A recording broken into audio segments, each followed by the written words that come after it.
જય શ્રી કૃષ્ણ. રાધે રાધે. મિત્રો, 14મો અધ્યાય આપણે પૂરો કર્યો, સારાંશ પણ જોઈ લીધો.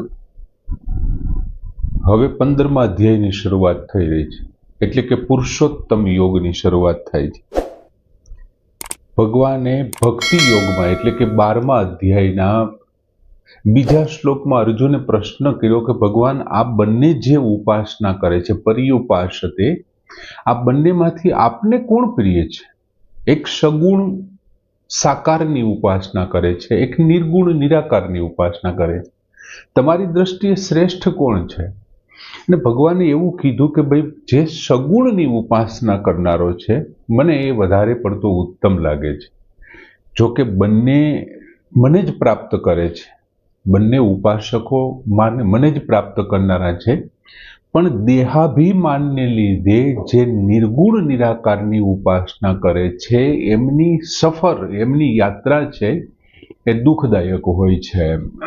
ઘણું બધું કષ્ટ એમાં સહન કરવું પડે છે.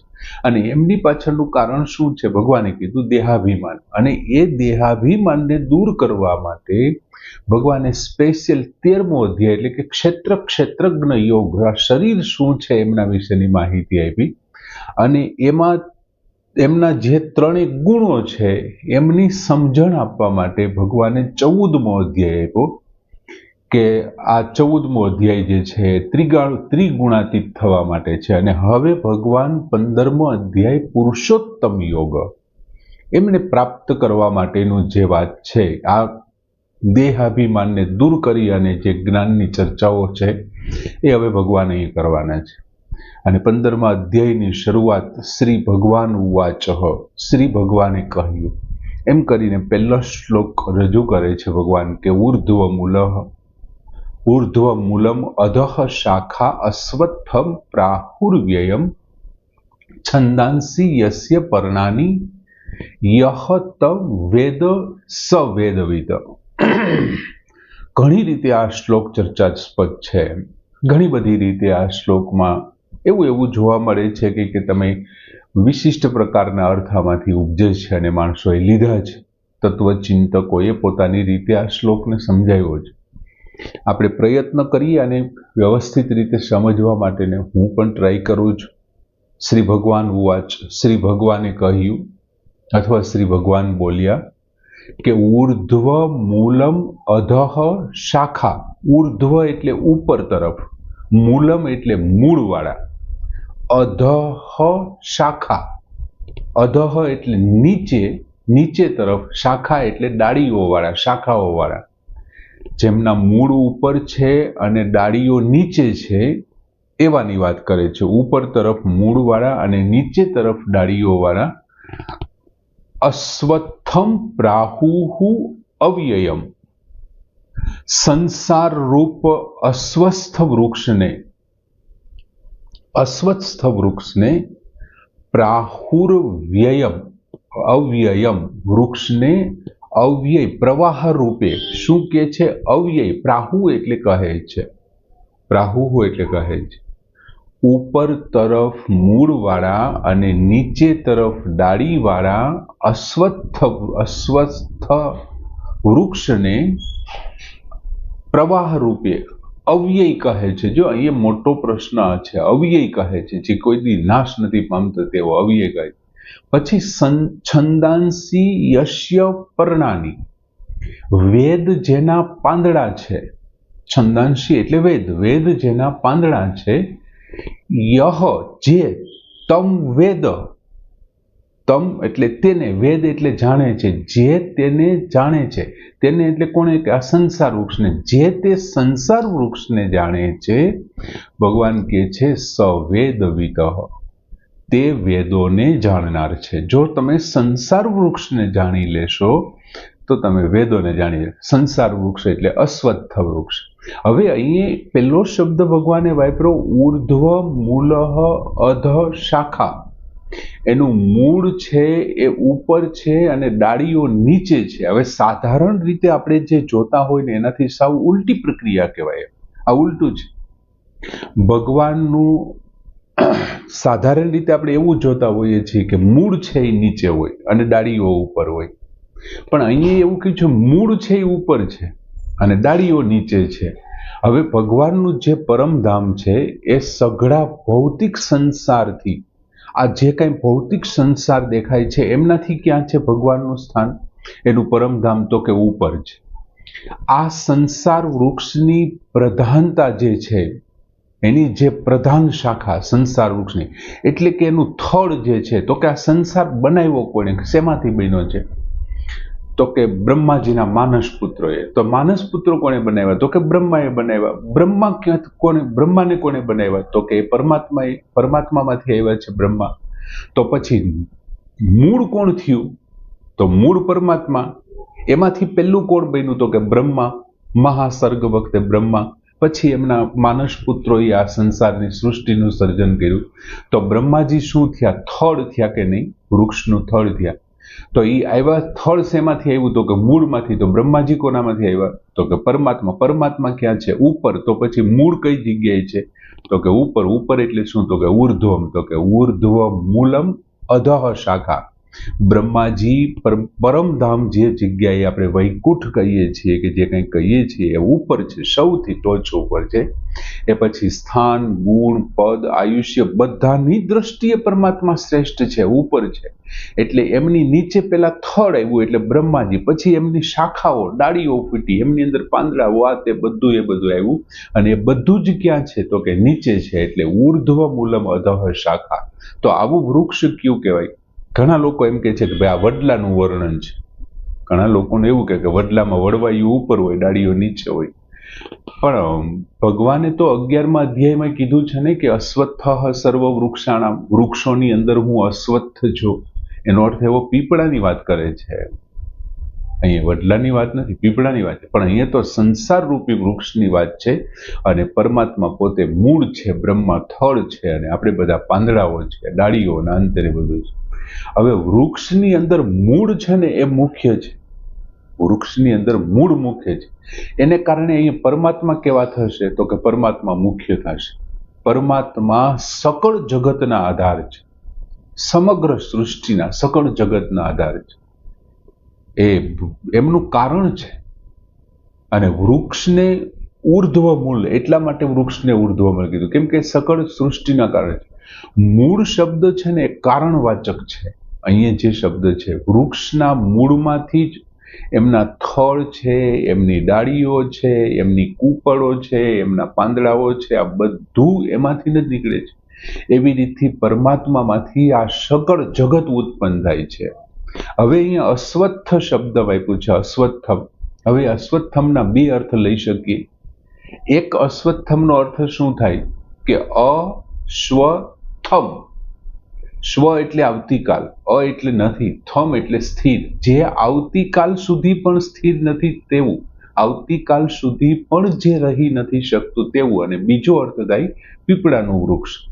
હવે પહેલા પ્રમાણે તમે જોવો તો આ સંસાર છે એને તમે અત્યારે જોવો છો આ સકળ જગતમાં, એવું કાલે થોડું હોવાનું. બીજી ક્ષણે તે બદલી ગયો છે. પ્રતિ ક્ષણ છે કોની તરફ જઈ રહ્યું છે? નાશ તરફ જઈ રહ્યું છે. એટલે જે આવતીકાલે પણ સ્થિર નથી એવું જે છે એને અશ્વત્થ. અને તે દરેક પ્રતિક્ષણે નવા નવા રૂપને ધારણ કરે છે. અને એ જે નવું નવું રૂપ ધારણ કરે છે ને એનું નામ સંસાર છે. થોડી વારમાં એ ઉત્પત્તિ છે, પછી એ ઉત્પત્તિમાંથી આગળ વધતા વધતા છે એ સ્થિતિમાં આવશે. આપણને એમ થઈ ગયું હવે સ્થિતિ થઈ ગઈ તો સ્થિર થઈ ગયું, ના, તો એમના પછી એ પ્રલય તરફ છે. આમ દ્રશ્યમાન પ્રતિક્ષણે જ્યારે અદ્રશ્યમાન બને છે, અદર્શનમાં જઈ રહ્યું છે, આ જ ભાવથી સંસારને અશ્વત્થ કીધું છે. આવતીકાલે પણ જે સ્થિર નથી તેવું કીધું છે. હવે બીજો અર્થ શું કર્યો છે? તો કે પીપળાનું વૃક્ષ. હવે આપણા શાસ્ત્રોની અંદર પીપળાનું ખૂબ મહત્વ છે. સાયન્સની દ્રષ્ટિએ તમે જુઓ તો પણ સાયન્સે સિદ્ધ કર્યું છે કે પીપળો એક એવી વનસ્પતિ છે કે જે 24 કલાક પ્રાણવાયુને બહાર કાઢે છે, ઓક્સિજન બહાર કાઢે છે. આ સિદ્ધ થયેલી હકીકત છે. બીજું અશ્વત્થ એટલે ભગવાન પોતે પણ 11મા અધ્યાયના 14મા શ્લોકમાં એવું કીધું હતું કે સર્વ વૃક્ષાણામ અશ્વત્થમઃ, બધા વૃક્ષોની અંદર હું પીપળો છું, હું અશ્વત્થ છું. હવે પરમાત્માથી સંસાર ઉત્પન્ન થાય છે, અને આ પીપળાનું વૃક્ષ પણ શું છે? તો કે પીપળાનું વૃક્ષ પણ પરમાત્મા સ્વરૂપ છે. પરમાત્મામાંથી સંસાર ઉત્પન્ન થાય છે, અને આ પીપળાનું વૃક્ષ છે એ કોના સ્વરૂપ છે? પરમાત્મા સ્વરૂપ. આપણા શાસ્ત્રોની અંદર 3 બાબતોની બહુ સારી વાત કરી છે વૃક્ષોમાં. એક આ પીપળાનું વૃક્ષ, બીજું આંબળી, અને ત્રીજું તુલસી. આ 3નો જો તમે ભગવત ભાવથી સેવા કરો ને તો એ ભગવત પૂજન ગણાશે, એવું લખ્યું છે. આંબળી, પીપળો, આંબલી નહીં, આંબલી ખાટી આંબલીની વાત, આંબળીની વાત કરું છું. આંબળી, પીપળો અને તુલસી, આ 3ને ભગવત ભાવથી જો એનું પૂજન કરવામાં આવે ને તો ભગવાનનું પૂજન થશે. બીજું, પીપળાનું વૃક્ષ અશ્વત્થ છે. અશ્વત્થ એટલે કોણ? તો કે સંસાર વૃક્ષ. જો તમે સંસાર વૃક્ષની સેવા કરો, એમની પાસે ઈચ્છાઓ, કામનાઓ, ભોગવિલાસ માટે ન રાખો, અને સેવાની ભાવનાથી જો તમે એમનું પૂજન કરો, સેવા કરો, તો સાક્ષાત ભગવાનનું સ્વરૂપ છે પીપળો છે. અને એમ આ સંસાર પણ ભગવાનમાંથી ઉત્પન્ન થયો છે, તો એ પણ ભગવાનનું સ્વરૂપ છે. કોઈ બાપ હોય, એના દીકરાને તમે સાચવો, રાખો, સારી રીતે રાખો, તો બાપ તો ખુશ થવાનો જ ને. એના દીકરા પાસે કોઈ પણ જાતના સ્વાર્થ વિના જો તમે એમને સાચવતા હશો તો સ્વાભાવિક છે કે તમે એમના બાપના પ્રિય પાત્ર બનશો. એમ પરમાત્મામાંથી ઉત્પન્ન થયો છે આ સંસાર, અને એ સંસારની જો સેવા કરશો, એ સંસારમાં કોઈ ઈચ્છાઓ નહીં રાખો, કામનાઓ નહીં રાખો, તો એ સંસાર છે એ પરમાત્માને પ્રાપ્ત કરાવનાર છે, એ ભગવાનની સેવા છે. એટલા માટે તો વાસુદેવ સર્વમ આપણે કહીએ છીએ. આ બધું જ વાસુદેવ છે. બધું જે કાંઈ સકળ જગતને જોઈએ છે તે વાસુદેવ છે. હવે અહીં એક શબ્દ વાપર્યો છે કે પ્રાહુહુ અવ્યયમ. એને અવ્યય કહે છે. જો અવ્યય, ભગવાન માટે અવ્યય વપરાય, અવિનાશીની વાત છે, જેમાં વ્યય ન થાય, ખર્ચ ન થાય. હવે આપણને એમ થાય અહીં આવું શું કામ વાપર્યું? તો કે આદિ અને અંત જેના જાણી નથી શકાતો, તે અહીંયા પ્રવાહ રૂપે અવ્યય લેવાનો છે. આ સંસાર રૂપી વૃક્ષ કેવું છે? તો કે જેનો આદિ નથી જાણી શકાતો, અંત નથી જાણી શકાતો. આપણે જાણીએ છીએ કે જન્મ શું કામ મળે છે? તો કે કર્મના ફળ માટે થઈને મળે છે. તો સૌથી પહેલો હશે એમનું કંઈક કર્મ તો હશે ને, તો જ એ આવ્યો હશે ને. અને પછી પાછું એમના કર્મોના ફળમાં આવ્યા જ કરે, જન્મે છે, ટકે છે, પ્રલય થાય છે, પાછી ઉત્પત્તિ થાય છે, પાછું કર્મો કરે, પાછું ટકે, આમ સતત ચાલ્યા કરે છે. જેમ સમુદ્રના પાણી ઉપર સૂર્યના કિરણોથી એ વરાળ થાય છે, ઉપર જતા વાદળ બને છે, પાછું ઠરીકરણ થાય છે, ફરી પાછા વરસાદના સ્વરૂપમાં પડે છે, નદી નાળા ઉપરથી કે કોઈ પણ રીતે જમીન ઉપરથી એ પાછું સમુદ્રમાં જાય છે, ફરી પાછું વરાળ થાય છે, ફરી સમુદ્રમાં, ફરી વરાળ, ફરી સમુદ્રમાં. એમ ક્યાંથી શરૂઆત થઈ એમ કહી ન શકાય. આ સમુદ્ર કોને કારણે છે, આ વાદળ કોને કારણે છે, કહી ન શકાય. એમ સંસારના વૃક્ષનું આવું છે, એમ કર્મોને કારણે ફરી પાછું આવવું, જન્મવું, આ તે બધું. એટલા માટે એમના આદિ અને અંતને જાણી ન શકાય, એટલે પ્રવાહ સ્વરૂપે એ અવ્યય છે. બાકી ખરેખર છે નહીં, એ તો નાશી છે. સંસાર નાશ પામનારો છે, ખરેખર નથી. પછી ભગવાને બીજી લીટીમાં વાત કરી કે છંદાંસી યશ્ય પર્ણાની, વેદ જેના પાંદડાઓ છે, સંસાર વૃક્ષના વેદ. હવે કોઈ પણ એક સામાન્ય વૃક્ષ હોય તો પાંદડા એ શું કરે છે? પાંદડા એની શોભા છે. કોઈ પાંદડા વગરનું વૃક્ષ હશે ને તો આપણે એને ઠૂઠું કહીએ છીએ, એ આપણને નહીં ગમે, એ છાંયો પણ નહીં આપે. પાંદડા અને ફળ જે છે એ વૃક્ષની શોભા છે, સંપૂર્ણ શોભા એની છે. બીજું, જ્યારે જ્યારે પાંદડાઓ હલે છે, બીજું વૃક્ષનું રક્ષણ કરનાર છે. પાંદડા છે, બીજું શું છે? તો કે વૃક્ષનું રક્ષણ કરે છે. એની ડાળીઓનું, થડનું ને એના મૂળને મજબૂત બનાવે છે. જેમ પાંદડાઓ હલે છે ને એમ એના મૂળ મજબૂત થાય છે, એનું થડ મજબૂત થાય છે. એટલે આ જે સંસાર વૃક્ષ છે આ વેદ છે. તો વેદની અંદર 60,000 જેટલા મંત્રો એવા છે કે જે આપણને શું કહીએ છીએ, ઈચ્છાઓની પૂર્તિ કરવા માટે આપણને ફળ આપનારા છે. એટલે કામેષ્ટિ પૂર્તિ માટેના 60,000 જેટલા, 20,000 જેટલા મંત્રો એવા છે કે જે આપણને જ્ઞાન આપે છે. બાકીના મંત્રો છે એ આપણને મોક્ષ તરફ ગતિ કરાવડાવે છે. એટલે આ જે 60,000 મંત્રો છે જેમાં યજ્ઞ યાગાદિનું સૂચન છે એ કરી અને માણસ શું કરે છે તો કે એમાંથી એ વેદોમાંથી શું પ્રાપ્ત થાય છે આપણને તો કે સ્વર્ગ મળે છે, અને સ્વર્ગમાં નંદનવન છે, મિષ્ટ ભોજન છે, એ ઉપરાંત ભોગવિલાસ છે, અપ્સરાઓ છે. આ બધું શું છે? એ વેદોની સુંદરતા છે. અને વેદોની જો એ સુંદરતા હોય તો વેદ એ શું છે તો કે છંદાંસી યસ્ય પર્ણાની, એના પાંદડા છે. જેમ વૃક્ષના પાંદડા શોભા આપે છે એમ આ બધા સંસાર વૃક્ષમાં વેદ છે જે છે એ એમની શોભા આપે છે.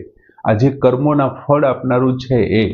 અને ભગવાન હવે શું કહે છે કે યહતમ વેદ, જે તેને જાણી લે છે, જે આ સંસાર રૂપી વૃક્ષને જાણી લે છે કે ભાઈ ખરેખર આ વેદો છે એ કર્મની ઉપાસના માટે કે પછી કર્મના ફળ માટે જો આપણે કરશું તો સંસાર સાથે બંધાઈ જશું. પણ ખરેખર જે જાણવાવાળો વ્યક્તિ છે એ સંસારને અવ્યય નથી માનતો, એ સંસારને ક્ષણભંગુર માનશે. ને જે વ્યક્તિ સંસારને ક્ષણભંગુર માને છે ને એ કોઈ દિવસ પોતે સંસાર સાથે બંધાશે નહીં.